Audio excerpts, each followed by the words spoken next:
Mija, tú sabes, tenía 4 meses, de repente suena, tengo 2 teléfonos en mi carro. Un teléfono es con identificador y el otro sin identificador. Suena el teléfono con identificador.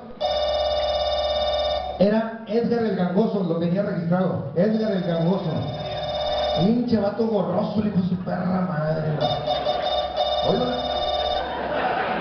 Le contesto a Edgar el Gangoso. Bueno, me dice, adivina quién soy. ¿Quién cree que soy?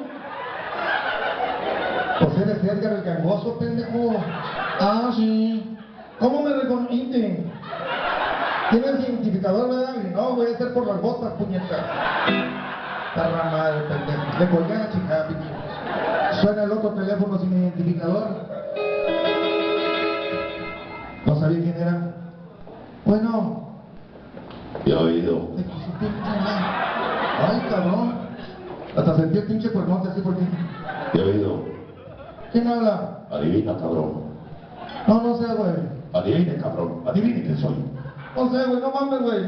Me asustas, güey. Yo no conocía a la Barbie, no sé quién chingados es eso, güey.